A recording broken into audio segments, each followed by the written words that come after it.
ಮಿತ್ರ ಅವರೇ, ಶುರು ಮಾಡ್ಕೊಳ್ಳೋಣವಾ? ಇನ್ನೊಂದು 5 ಮಿನಿಟ್ಸ್. ನಮ್ಮ ಕನ್ಸ್ಟ್ರಕ್ಷನ್ಗೆ ರಿಲೇಟೆಡ್ ಬಿಲ್ಡಿಂಗ್ಸ್ನ ಚೆನ್ನಾಗೇ ಡಿಸೈನ್ ಮಾಡಿದ್ದೀರಾ ಅಂತ ನಾನು ಅನ್ಕೊಂಡಿದ್ದೀನಿ. ಯಾಕಂದ್ರೆ ಈಗಾಗಲೇ ಮಾರ್ಕೆಟಲ್ಲಿ ನಿಮ್ಮ ಬಗ್ಗೆ ಒಳ್ಳೆ ಹೆಸರಿದೆ. ಅದಕ್ಕೇನೆ ನಾವು ಕೂಡ ನಿಮ್ಮನ್ನೇ ಅಪ್ರೋಚ್ ಆದ್ವಿ. ಅದೆಲ್ಲ ಹೇಗಿರುತ್ತೆ, ಹೇಗೆ ಕನ್ಸ್ಟ್ರಕ್ಟ್ ಮಾಡ್ತಿದ್ದೀರಾ ಅಂತ ತಿಳ್ಕೋಬೇಕು ಅಂತ ನಮಗೂ ಕೂಡ ತುಂಬ ಎಕ್ಸೈಟ್ಮೆಂಟ್ ಇದೆ. ಅದಕ್ಕೆ ಮೀಟಿಂಗ್ನ ಬೇಗ ಸ್ಟಾರ್ಟ್ ಮಾಡಿ ಅಂತ ಹೇಳ್ತಿದ್ದೀವಿ. No problem sir. ನಿಮ್ಮ ಎಕ್ಸ್ಪೆಕ್ಟೇಷನ್ಸ್ ರೀಚ್ ಆಗೋ ಥರನೇ ನಾವು ಡಿಸೈನ್ ಮಾಡಿದ್ದೀವಿ. ಇನ್ನು ಸ್ವಲ್ಪ ಹೊತ್ತಲ್ಲೇ ಮೀಟಿಂಗ್ ಶುರು ಮಾಡೋಣ. What is this Mitra? After all ಒಬ್ಳು ನಾರ್ಮಲ್ ಎಂಪ್ಲಾಯ್ ಆಗಿರೋ ಭಾಗ್ಯಲಕ್ಷ್ಮಿಗೋಸ್ಕರ ಇಷ್ಟು ದೊಡ್ಡ ಕ್ಲೈಂಟ್ಸ್ನ ವೇಟ್ ಮಾಡಿಸ್ತೀಯಾ? Manisha, can you please wait for 10 minutes? ಆಗಲ್ಲ ಮಿತ್ರ. ಕ್ಲೈಂಟ್ಸಿಗೆ ಎಷ್ಟು ಕೆಲಸ ಇರುತ್ತೆ.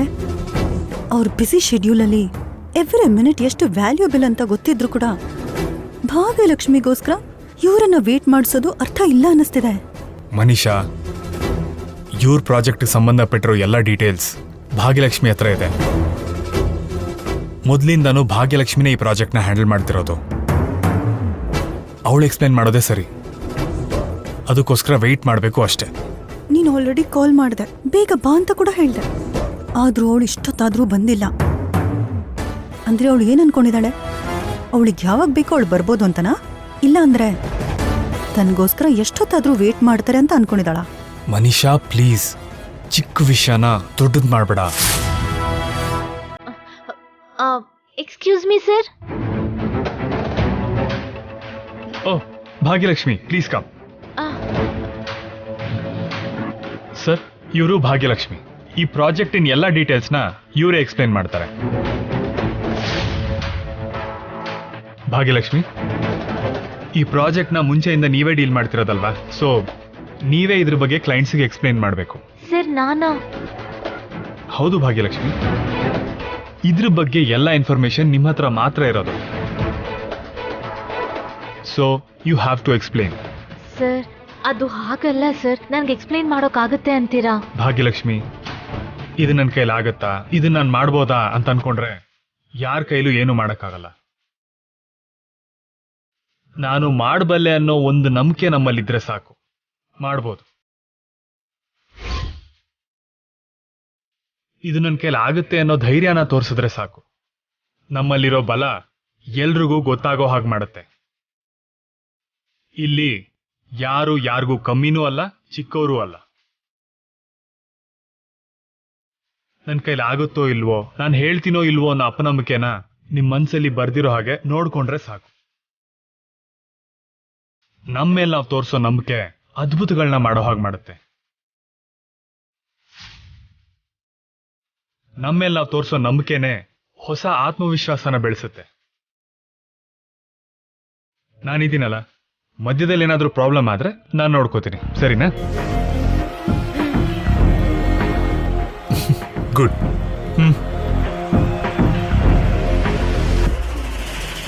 ನಿನ್ ಭಾಗ್ಯಲಕ್ಷ್ಮಿನ ಯಾಕಿಷ್ಟು ಸಪೋರ್ಟ್ ಮಾಡ್ತಿದ್ದಾನೆ? ಕೇಪೇಬಲ್ ಅಲ್ದಿದ್ರು ಯಾಕಿಷ್ಟು ಫೋರ್ಸ್ ಮಾಡ್ತಿದ್ದಾನೆ? ಮಿತ್ರ ಯಾಕೆ ಹೀಗೆ ಮಾಡ್ತಿದ್ದಾನೋ ನನಗೆ ಅರ್ಥ ಆಗ್ತಿಲ್ಲ. ಛೇ.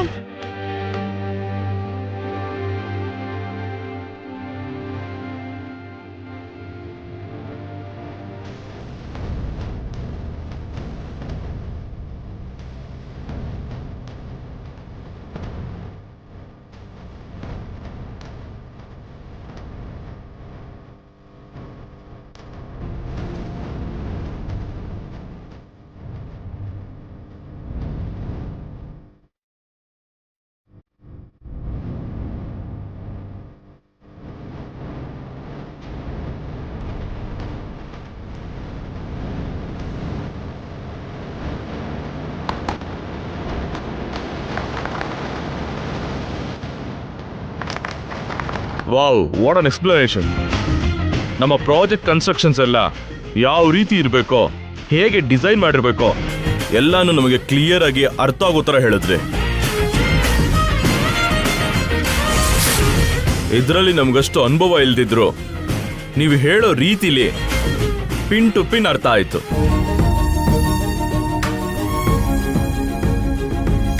Thank you very much Bhagyalakshmi madam. Thank you very much sir. Mitra ಅವ್ರು ನಿಮ್ಮನ್ನ ಅಷ್ಟೊಂದು ಎನ್ಕರೇಜ್ ಮಾಡಬೇಕಾದ್ರೆ ನಿಮ್ಮ ಕೈಲಿ ಇದಾಗುತ್ತೋ ಇಲ್ವೋ ಅನ್ಕೊಂಡಿದ್ವಿ. ಆದ್ರೆ ನೀವು ಎಕ್ಸ್ಪ್ಲೈನ್ ಮಾಡೋ ಸ್ಟೈಲ್ ಹೇಗಿದೆ ಅಂದ್ರೆ ನಾವೇ ಫುಲ್ಲು ಮೆಸ್ಪರೈಸ್ ಆಗ್ಬಿಟ್ವಿ. It's a very beautiful explanation. Thank you sir. Bhagyalakshmi, congratulations.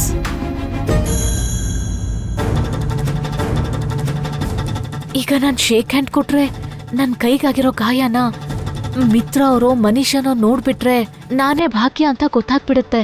ಸ್ವಲ್ಪ ಹುಷಾರಾಗಿರ್ಬೇಕು.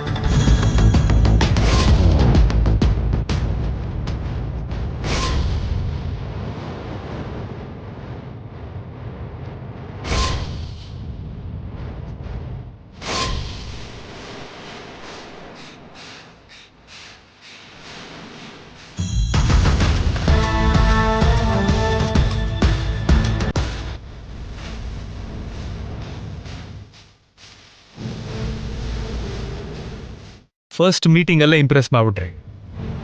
ಹೇಳಿದ್ನಲ್ಲ, ಆತ್ಮವಿಶ್ವಾಸ ಇದ್ರೆ ನಮ್ಮ ಕೈಲಿ ಆಗದಿರೋದನ್ನು ಕೂಡ ನಾವು ಮಾಡಿ ತೋರಿಸಬಹುದು.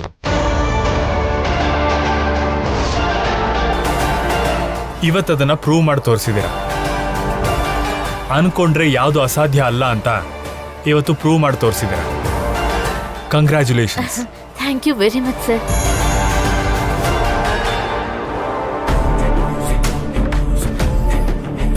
ಮನೀಷಾ, ಯಾಕೆ ಹಾಗೆ ಸುಮ್ಮನೆ ಕೂತಿದ್ಯಾ? ಭಾಗ್ಯಲಕ್ಷ್ಮಿ ತುಂಬಾ ಚೆನ್ನಾಗಿ ಎಕ್ಸ್ಪ್ಲೇನ್ ಮಾಡಿದ್ರಲ್ಲ. ಹೌದು ಮಿತ್ರ, ಭಾಗ್ಯಲಕ್ಷ್ಮಿನ ನೋಡಿ ನಾನ್ ಕೂಡ ಶಾಕ್ ಆಗ್ಬಿಟ್ಟೆ. She is very brilliant. ಇದರಲ್ಲಿ ಏನೂ ಅನುಮಾನ ಇಲ್ಲ ಬಿಡು. Congratulations Bhagyalakshmi. Thank you madam. Bhagyalakshmi, please take your seat.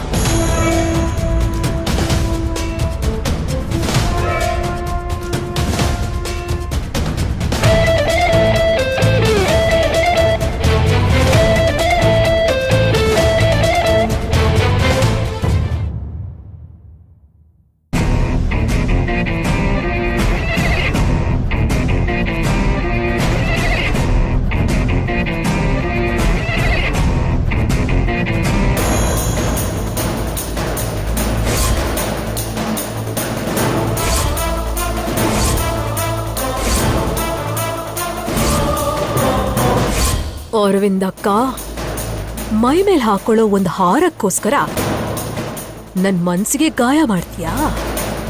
ನಿನ್ ತಂಗಿ ಆಗ್ಬೇಕಾದ್ ನನ್ಗೆ ಅವಮಾನ ಮಾಡ್ತೀಯಾ?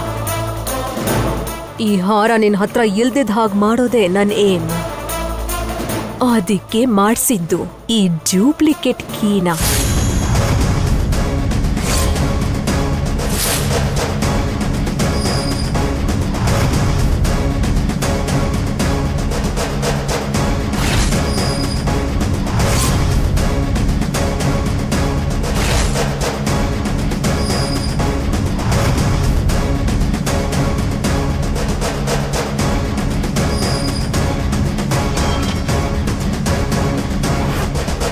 ರೂಮಲ್ಲಿ ಯಾರೂ ಇಲ್ಲ. ಇದೇ ನನಗೆ ಕರೆಕ್ಟ್ ಟೈಮ್.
ದೇವಯಾನಿ, ನನ್ನ ರೂಮಲ್ಲಿ ನೀನೇನ್ ಮಾಡ್ತಿದ್ಯಾ?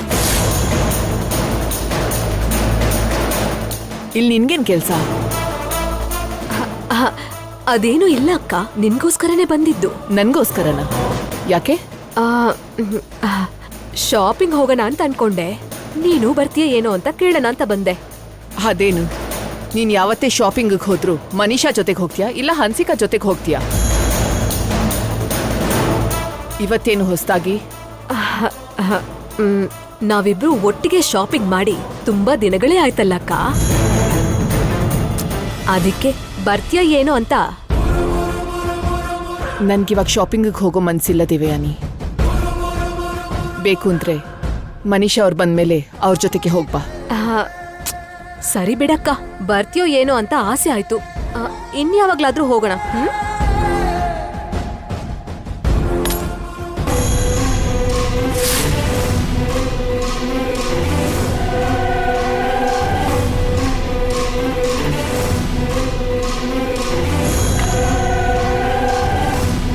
ನನ್ನದೆಲ್ಲ ಆಮೇಲೆ ನೋಡ್ತೀನಿ. ಓಕೆ? ಹಾ. ದೇವಯಾನಿ, ಏನ್ ಸೌಂಡ್ ಅದು? ಏನೂ ಇಲ್ಲ ಅಕ್ಕ, ನನ್ ಫೋನ್ ಕೆಳಗ್ ಬಿತ್ತು, ಅದಕ್ಕೆ ಎತ್ಕೊಂಡೆ. ಏನಾಯ್ತು? ಸೌಂಡಾ? ಏನದು? ಏನೂ ಇಲ್ಲ ಬಾವಾ, ನನ್ ಫೋನ್ ಕೆಳಗ್ ಬಿತ್ತು, ತಗೊಂಡೆ. ಹೌದಾ? ಈ ಗಂಡ ಹೆಂಡತಿ ಯಾವಾಗ್ಲೂ ಇಂಟ್ರಾಗೇಟ್ ಮಾಡ್ತಾನೆ ಇರ್ತಾರೆ. ಸರಿ, ಆಯ್ತು, ಹೊರಡು.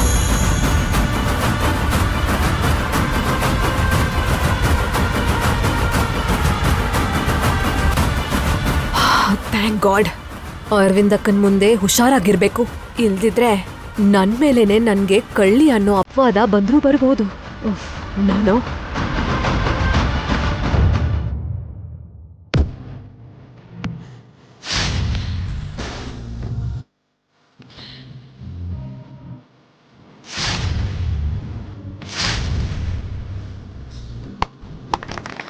Wow, what an explanation.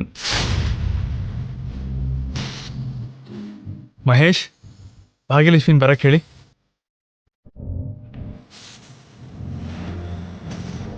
Sir ಕರೆದ್ರಾ? ಏನಿಲ್ಲ ಭಾಗ್ಯಲಕ್ಷ್ಮಿ, ಆಗ್ಲೇ ಕ್ಲೈಂಟ್ಸ್ ಮುಂದೆ ಸರಿಯಾಗಿ ಹೇಳಕ್ಕಾಗ್ಲಿಲ್ಲ, ಅದಕ್ಕೆ ಇನ್ನೊಂದ್ಸಲ ಪರ್ಸನಲ್ ಆಗಿ ವಿಶ್ ಮಾಡೋಣ ಅಂತ ಅನ್ಕೊಂಡೆ. You really done a great job. Thank you so much sir. ನೀನ್ ಕೊಟ್ಟಿದ್ದ ಪ್ರೆಸೆಂಟೇಷನ್ ಇಂದ ಕ್ಲೈಂಟ್ಸ್ ತುಂಬಾ ಪಾಸಿಟಿವ್ ಆಗಿದ್ದಾರೆ. ಕ್ಲೈಂಟ್ಸ್ ಪಾಸಿಟಿವ್ ಆಗಿ ರೆಸ್ಪಾಂಡ್ ಮಾಡಿದ್ರೆ ನಮ್ ಕೆಲಸ ಡಿಲೇ ಆಗಲ್ಲ. ಸೊ ನಾವ್ ಅನ್ಕೊಂಡಿದ್ದ ಟೈಮ್ ಲೈನ್ ಅಲ್ಲೇ ನಾವು ಪ್ರಾಜೆಕ್ಟ್ ನ ಮುಗಿಸ್ಬೋದು. Thank you once again. Thanks a lot sir.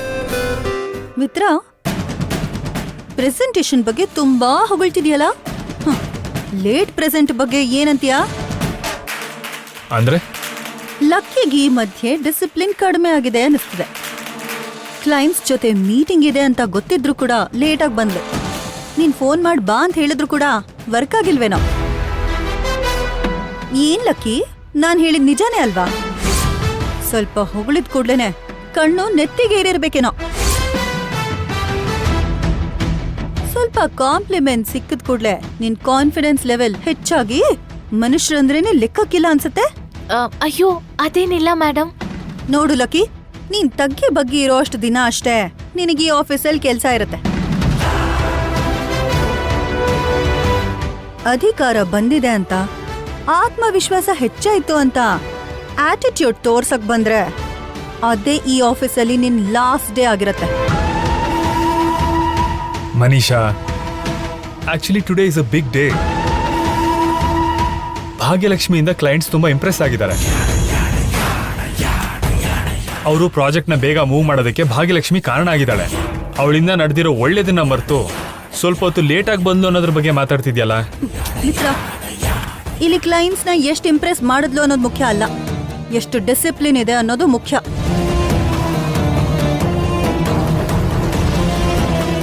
ಹೇಳು ಲಕ್ಕಿ, ಯಾಕೆ ಲೇಟ್ ಆಯ್ತು? ಏನಿಲ್ಲ ಮೇಡಮ್, ನನಗೆ ಸ್ವಲ್ಪ ಹುಷಾರಿಲ್ಲ, ಅದಕ್ಕೆ ಬೇಗ ಬರೋಕ್ಕಾಗ್ಲಿಲ್ಲ. ಭಾಗ್ಯ, ಮೊದಲೇ ನಿನ್ ಕೈಗೆ ಏಟಾಗಿದೆ. ಆಫೀಸ್ಗೆ ಹೋಗಿ ಏನ್ ಕೆಲಸ ಮಾಡ್ತೀಯಾ? ಇವತ್ತೊಂದಿನ ಆಫೀಸಿಗೆ ಹೋಗ್ಬೇಡ. ಸರಿ ಮಿತ್ರ ಅವ್ರೆ.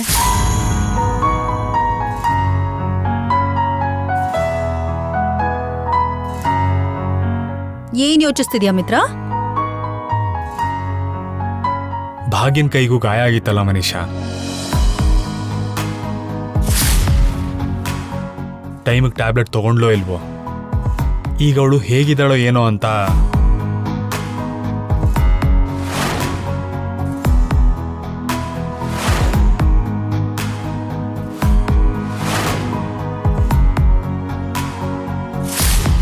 ಇವಾಗ ಭಾಗ್ಯ ಹೇಗಿದ್ರೆ ಏನು? ಅವಳ ಬಗ್ಗೆ ನೀನ್ ಯಾಕೆ ಯೋಚನೆ ಮಾಡ್ಬೇಕು? ಸಂಬಂಧ ಇಲ್ದಿರೋರ್ ಬಗ್ಗೆ ಅಷ್ಟು ಯೋಚನೆ ಮಾಡೋ ಅಗತ್ಯ ಏನಿಲ್ಲ.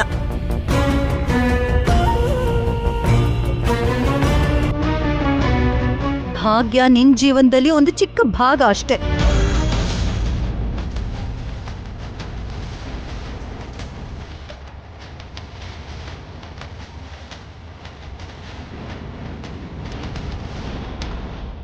ಹೋಗೋರ್ ಬಗ್ಗೆ ಅಷ್ಟೆಲ್ಲ ಯೋಚನೆ ಮಾಡೋದ್ರಲ್ಲಿ ಅರ್ಥನೇ ಇಲ್ಲ.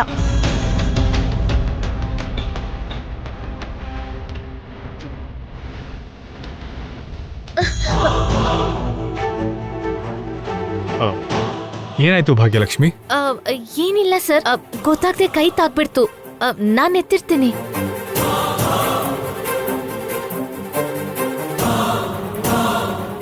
ಹೇಳಿದ ಅರ್ಥ ಆಯ್ತಲ್ವಾ? ಇನ್ ಮುಂದೆ ಭಾಗ್ಯ ಬಗ್ಗೆ ಯೋಚನೆ ಮಾಡೋದನ್ನ ನಿಲ್ಸು. ಮನೀಷಾ, ಭಾಗ್ಯ ನನ್ನ ಜೀವನದ ಭಾಗನ ಅಲ್ವೋ ಅನ್ನೋದನ್ನ ಪಕ್ಕಕ್ಕಿಡು. ಈಗ ಅವಳು ಹುಷಾರಿಲ್ಲ, ಅಲ್ದೆ ನನ್ನನ್ನು ಕಾಪಾಡಕ್ ಹೋಗಿ ಅವಳ ಕೈಗೆ ಗಾಯ ಆಗಿದ್ದು.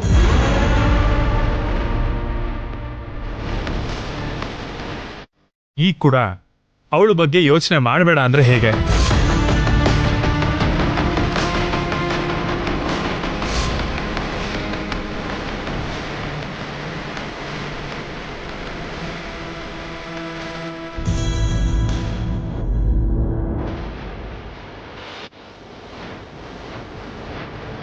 ಭಾಗ್ಯ ಯಾಕೆ ಕಾಲ್ ರಿಸೀವ್ ಮಾಡ್ತಾ ಇಲ್ಲ?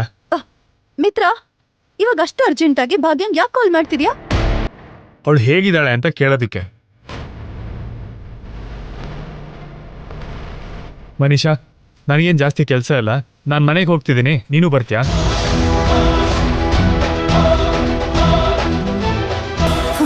ನನಗ್ ಬರೋಕ್ಕಾಗಲ್ಲ, ವರ್ಕ್ ಇದೆ, ನೀನು ಹೋಗು. ಓಕೆ.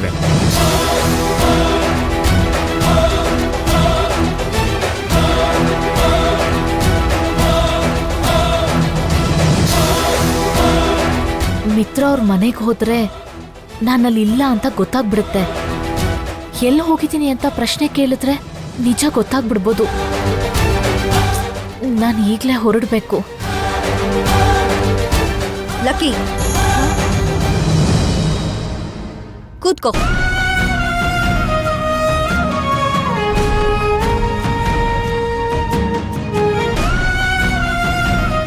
Study this file.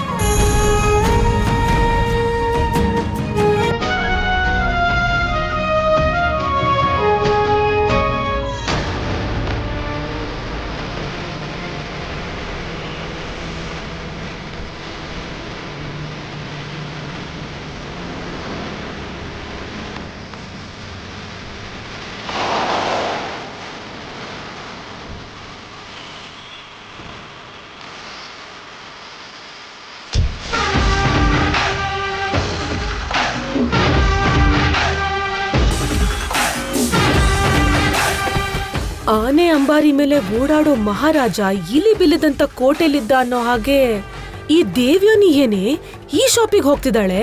ಹೌದಮ್ಮ, ಇವ್ರಿಗೆ ಎಲ್ಲೇನ್ ಕೆಲ್ಸ ಇರುತ್ತೆ? ಅಷ್ಟು ದೊಡ್ಡ ಮನೆ, ಅಷ್ಟೆಲ್ಲ ದುಡ್ಡಿರೋರು ಒಡವೆ ತಗೊಳಕ್ಕೆ ದೊಡ್ಡ ದೊಡ್ಡ ಮಾಲ್ಗಳಿಗೆ ಹೋಗ್ತಾರಲ್ವಾ. ಆದ್ರೆ ಇವಳೇನು ಈ ಗಲ್ಲಿಲಿರೋ ಇಷ್ಟು ಚಿಕ್ಕ ಶಾಪಿಗೆ ಬಂದಿದ್ದಾಳೆ? ಮೋಸ್ಟ್ಲಿ ಇವ್ರು ಹಾಕೊಳ್ಳೋ ಒಡವೆ ಎಲ್ಲ ಇಲ್ಲೇ ರೆಡಿ ಮಾಡ್ತಿರೋ ಡ್ಯೂಪ್ಲಿಕೇಟ್ ಇರ್ಬಹುದಮ್ಮ. ಛೇ, ಹಾಗೆಲ್ಲ ಏನಿರಲ್ಲ. ದುಡ್ಡಿರೋರು ಶೋ ಆಫ್ ಮಾಡೋಕೆ ಅಂತಾನೆ ಅದನ್ನ ಖರ್ಚು ಮಾಡ್ತಾರೆ, ಹಾಗೆಲ್ಲ ಅದನ್ನ ಮುಚ್ಚಿಟ್ಕೊಳ್ಳಲ್ಲ ಕಣೆ.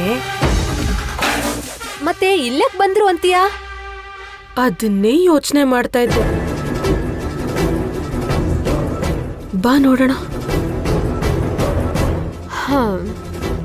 ಹೇಳಿ ಮೇಡಮ್.